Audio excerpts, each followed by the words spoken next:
Գյուրջան Կասկադ, հասանելի բնակարաններ 65 ամիս մարման ժամկետով։ Տարբեր ադրբեջանական բացարձակներում ամենօրյա ռեժիմով են հրապարակվում լուսանկարներ եւ տեսանյութեր, թե ինչպես են ադրբեջանցի վանդալները քանդում ավերում հայերի տները Արցախում։ Կան նաեւ արբանյակային լուսանկարներ։ Արցախի նախկին օմբուդսմեններ Արտակ Բեգլարյանն ու Գեգամ Ստեփանյանը, նաեւ այլ իրավապաշտպաններ երկրորդ փուլով հավաքագրում են տվյալներ։ Արցախի հանրապետության բռնազավթված բնակավայրերում Ադրբեջանի իշխանությունների քանդած կամ յուրացրած բնակարանների ու տների վերաբերյալ միջազգային իրավական գործընթացների համար։ Վերջնական նպատակը իհարկե վերադարձի իրավունքի վերականգնումն է, բայց մինչև դա պետք է անհատական գույքը պաշտպանել։ Իհարկե ամենակարևոր հանգամանքը բռնի տեղահանման փաստերը ներկայացնելն է կամ հանգամանքները ներկայացնելն է եւ ցույց տալ, որ մարդիկ վերադառնալու հնարավորություն չունեն։ Գլխավոր պահանջը վերադարձի ապահովումն է, իհարկե նաեւ մարդկանց մասնավոր սեփականության պաշտպանության ապահովումը այնքանով որքանով հնարավոր է։ Օրերի կամ ամիսների հարց չէ, ասում են իրավապաշտպանները, պետք է հաշվի առնել, որ դատական որոշումները կլինեն տարիներ անց։ Հնարավոր որոշումները կարող են վերաբերվել արցախցիների վերադարձին, գույքի պաշտպանությանը, կորցրած գույքի դիմաց փոխհատուցման տրամադրմանը, բայց նաև այն անհատական հայցերի առաջին կարճաժամկետ կարևոր էֆեկտը կանխարգելումը կարող է լինել։ Մենք տեսնում ենք, որ օրեցօր այդ դեպքերը շարունակվում են, ելնելով այն սկզբնակետից, որ եթե օրինակ դատարանում անհատական 1000 կամ չգիտեմ 3000, 5000 գանգատներ լինեն քանդված գույքի մասով, մյուս անգամ ադրբեջանական իշխանությունները մի քիչ ավելի երկար կմտածեն հերթական գույքը ավերելու ուղղությամբ։ Այս հարցերը որպես անհատական դեպքեր նաև հիմնավոր փաստարկների ու հավաքագրված տեղեկությունների ամբողջական ու համապարփակ արխիվ կարող է լինել։ Եվ Եվրոպական դատարան եւ ՄԱԿ-ի կոնկրետ կառույցներ, ՄԱԿ-ը ունի կիսադատական, ավելի շատ մոնիթորինգային մարմիններ, բազմաթիվ մեխանիզմներ կան, որոնք կոնկրետ դեպքերի կամ կոնկրետ կարգավիճակով անձանց են վերաբերում եւ այս փաստերի հավաքագրումը նպատակ ունի համապատասխան դիմումներ պատրաստել կամ փաթեթներ պատրաստել տարբեր մարմինների համար։ Ինչ քայլի պետք է դիմի Ադրբեջանը, եթե ենթադրենք հազարավոր բավարարված նման գագաթներ կլինեն։ Ուղղակի հաջորդ քայլը կամ պետք է դրանք կատարի, կամ պետք է դուրս գա Եվրոպական կոնվենցիայի։ Քանի որ հայցերը անհատական են, այստեղ իրավապաշտպանները շեշտում են, նույնիսկ եթե Հայաստանը որոշի միջազգային ատյաններից հայցերը հետ կանչել, ապա այս պայքարին վտանգ չի սպառնա։ Երևանի եւ Բաքվի միջև քննարկումները շարունակվում են, այս մասին ազգային ժողովում լրագրողների ճեպազրույցի ժամանակ ասել է Ալեն Սիմոնյանը։ Ըստ նրա կողմերի միջև պայմանավորվածություն կա ապահովելու տվյալ գործընթացի շարունակականությունը։ Չեն բացառում, որ քննարկումները կարող են շարունակվել մոտ ապագայում երկու երկրների ղեկավարների, ինչպես նաեւ արտաքին գործերի նախարարների ձևաչափով, ասել է Սիմոնյանը։ Ըստ Ալեն Սիմոնյանի սա լավ նորություն է, սակայն որևէ կոնկրետ պայմանավորվածություն առայժմ չկա։ Նման գործընթացները միտված են խաղաղության պայմանագրի կնքման վայրին ու ժամկետին։ Հայկական կողմը եւ բազմաթիվ միջազգային գործընկերներ համապատասխան աշխատանք են տանում, որպեսզի խաղաղության պայմանագրի կնքումը վերջնականապես իրականություն դառնա, ասել է Ալեն Սիմոնյանը։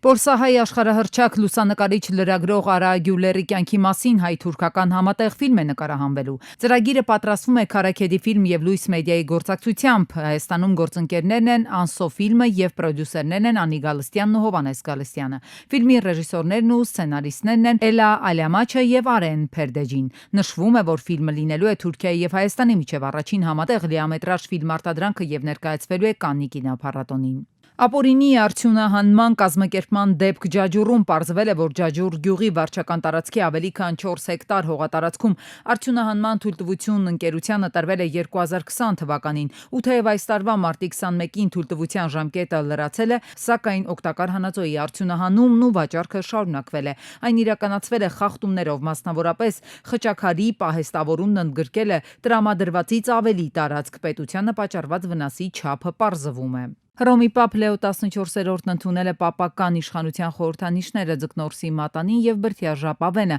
ասեղնագործված խաչերով։ Սրանք պապական իշխանության ավանդական խորհրդանիշներն են։ Պալիումը ներկայացնում է պապին որպես համընդհանուր եկեղեցու հովիվ, որն առաջնորդում է իր հոտը, իսկ մատանին կոչվում է առաջին առաքյալի եւ Ձկնորսի անունով, որը համարվում է առաջին պապը։ Այս հնագույն ծեսը նշանավորվեց 267-րդ պապի հովապետության պաշտոնական սկիզբը։ Այս շաբաթը վճռորոշ կլինի Ուկրաինայի ապագայի համար հայտարարել է Եվրահանձնաժողովի նախագահ Ուրսուլա ֆոն դեր Լայենը Հռոմում ԱՄՆ փոխնախագահի հետ բանակցությունների ժամանակ։ Մեզ միավորում է այն, որ մենք ցանկանում ենք երկար եւ արդար խաղաղություն Ուկրաինայի համար։ Մենք գիտենք, թե որքանով ենք հանձնառու ԱՄՆ պատերազմը դադարեցնելու հարցում, եւ ես շնորհակալ եմ ձեզ դրա համար։ Այժմ անշուշտ կարեւոր է, որ մենք առաջ շարժվենք եւ ես կարծում եմ, որ այս շաբաթ վճռորոշ կլինի այդ հարցում, ասել է Ուրսուլա ֆոն դեր Լայենը։ Մեծ Բրիտանիայի վարչապետ Չարլզ III, որը հայտնի է ավտոմեքենաների հանդեպ սիրով եւ որի ավտոտնակում կան աշխարհի ամենաճոխ նմուշներից մի քանիսը,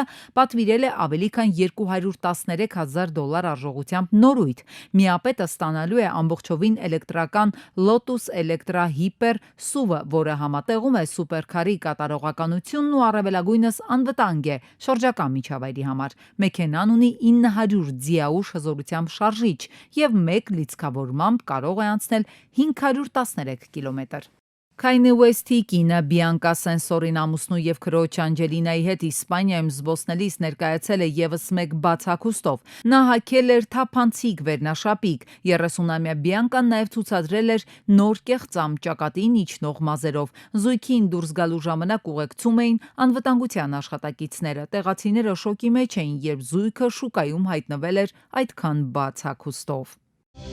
Հայաստանից արտահանվող ամենակարևոր ապրանքատեսակներից մեկը կոնյակը, կոնյակի սպիրտը, գինին լուրջ խնդիրների առջև են կանգնած։ Ոգելից խմիչք արտադրողների համար խոչընդոտներ են ստեղծվել Վրաստանում։ Ապրանքն այդ երկրով տարանցելիս մաքսային մարմինները ապրանք արտահանողներին պահանջում են վրացական տարածքում լաբորատոր ստուգումներ անցկացնել ու նոր ապրանքն արտահանել։ Ինչ իրավունք ունի իմ երկրի արտադրանքը, որ ես երրորդ երկրի հետ ունեմ պայմանագիր ապրանքաշրջանառության։ Ինքը տարանցիկ երկիր է։ Տարանցիկ իր ճանապարհով անցնելուց ես իր մաքսը մուծում եմ, գնում եմ։ Ինքը ինչ իրավունք ունի իմ ապրանքը ստուգի, թույլ տա կամ թույլ չտա։ Ինքը ընդհանրապես իր մաքսային գործողությունները բդիկատարի տեսնի, կապարակնքված է, ամեն ինչ նորմալ է, գրած ֆակտուրայի միջի ապրանքը համապատասխանում է իրականության եւ ասի բարի ճանապարհ է։ Կոնյակով, գինիով շշալցված բեռնված մեքենաները, բեռնատար ցիստերները պետք է ուղղություն վերցնեին Ռուսաստան, Բելարուս։ Խմիչք արտահանողները սակայն օրերով կանգնած են Վրաստանի սահմանին։ Նրանց մի մասն է կարողացել ապրանք արտահանել։ Տնտեսվարողներն ահազանգում են, գործարաններ կան, որոնց բեռները անցնում են առանց խոչընդոտի։ Ոնց կարելի է տարանցիկ բեռը մաքսային պլոմբաները փոկել, ինչ որ նմուշարում անել եւ պահել ամսից ավել կամ մի ամիս։ Ամեն օրը որոշիչ, ամեն օր մարդիկ գնում են ֆուրի աշխատ վարորդները տեղափոխում են, գնում են, գալիս են կամպանիաներ են, այդ բեռնափոխադրողներ են։ Կոնյակ, գինի ու սպիրտ արտադրողները բարձրաձայնում են, որ խնդիրն ի հայտ է եկել դեռ ապրիլի 18-ին։ Այդ ժամանակ առաջին բեռնատարը Բագրատաշենից ուղղորդվեց դեպի Գեյզի անցակետ։ Այնտեղ վրացական կողմը վերցրել է կոնյակի նմուշներ, նշելով, որ իրականացնելու են լաբորատոր ստուգումներ։ Հայ արտադրողները զարմացած են։ Վրաստանը որպես տարանցիկ երկիր, ինչ իրավական հիմքով է նման փորձաքննություն իրականացնում։ Վրացին գիտեք, ասում է, եթե գալի իմ տամոժնիայով անցնում ես, 4 մեքենա դու ես տանում, 2 հատ էլ իմից պիտի տանես, չէ, թույլ չեմ տա։ Այս տարի բեսպրիձել ձևով ասում ախպերես, պիտի տանես 50 կամ 60 ընձնից 40 քեզնից։ Խնդիրը դրանում է կայանում, բոլորը տեղյակ են։ Երկրի տնտեսական ոլորտի զարգացման պատասխանատուի համար դեռ անհասկանալի են պատճառները, թե ինչու են ոգելից խմիչք արտահանող տնտեսվարողները վրացական կողմում խնդիրներ ունենում։ Պապոյանը հայտնեց, թե իրենք փորձում են բոլոր մակարդակներում խնդրին լուծում գտնել։ Էկոնոմիկայի նախարարը առաջիկա օրերին կայցելի Վրաստան, խնդիրը տեղում լուծելու եւ հասկանալու համար։ Բնակելի շենքեր, մանկապարտեզ, Ջրվեժի Մայակ թաղամասի 9-րդ շենքի բակում հակասանիտարական վիճակ է, չնայած որ խնդիրը երկար տարիների պատմություն ունի, վերջին օրերին ամեն ինչ էլ ավելի է սրվել։ Դիտահորից դուրս եկող կեղտաջրերը բացի ամբողջ տարածքը ողողելուց նաև նկուղներ են լցվում, հասնում մինչև մանկապարտեզի տարածք։ Այս երեխեքը ամեն օր այդ ջուրը ոտներով տանում են։ Հեն հարսը երեխուն գրկած է թոտին։ Քաղաքացիներն ասում են օրերը տաքանալուն պես խոլերայի վտանգն ավելի է մեծանում, պատուհան բացել եւս չեն կարողանում։ Այ մանկապարտեզի խոդը։ Հենա։ Նեղից երեխեքը ջրերի մեջով տանում է մանկապարտեզ։ Ողքից է գալի, հետևից գալիս է։ Ասում եք ողքի շենքին նստել է միացրել, ոստեղ է Միասին, հենի վերի կամոթեցը։ Եղիս միանում է մեր շենքի կամոթեցը գալիս է ստեղ, էսա դուս է գալի։ Երևանցիները չեն ուզում անտեսված լինել, ուզում են, որ նոր վարչական շրջանի ղեկավարի աշխատակազմը, Վեոլիա ջուրն ու նաև Երևանի քաղաքապետարանն արագ արձագանքեն այսպիսի խնդիրներին, քանի որ դրանք հրատապլուծման կարիք ունեն։ Իդեպ բնակիչները կանոնավոր կատարում են նաև վճարումները, սակայն դրա դիմաց ոչ մի որակյալ սպասարկում չեն ստանում Վիոլա ջրի կողմից։ Դասախոսների 51%-ը կեսից ավելին գիտական աստիճան չունի, բուհական համակարգում ներգրավված ակադեմիական անձնակազմի միայն 6%-ն է գիտական աշխատող։ Խաթարված է բուհ, հետազոտություն, տնտեսություն եռանկյունին։ Ըստ կրթական գերատեսչության ղեկավարի բարձրագույն կրթությունը տարիների ընթացքում հեռացել է հետազոտահեն կրթության օրակարգից, դառնալով առավելապես դասախոսությունների վրա հիմնված գործընթացի։ Գիտնական կա, գիտական գոնե 1 աշխատող կա 60 բուհերից միայն 15-ում, այսինքն մնացյալ 45 բուհերում կրթությունը իրականացվում է բացառապես դասավանդման եղանակով։ Այս ոլորտում բարեփոխումներ կլինեն, նոր կարգավորումներով խստացվում են լիցենզավորման չափանիշները, խթանվում է երիտասարդ գիտնականների ներգրավումն ու սերնդափոխությունը։ Կրթության փորձագետը նկատում է, մեր երկրում բուհի դասախոսը ժամանակ չունի գիտությամբ զբաղվելու, նրա զբաղվածությունն ու ծանրաբեռնվածությունը ահռելի են։ Ուրեմն այն մարդիկ, որոնք գիտական կազմակերպություններում են աշխատում եւ մաքուր գիտությամբ են զբաղվում, նրանց չեն ներգրավում դասավանդման գործընթացում հիմնականում։ Եվ ստացվում է այս անջրպետը։ Գիտական աշխատանք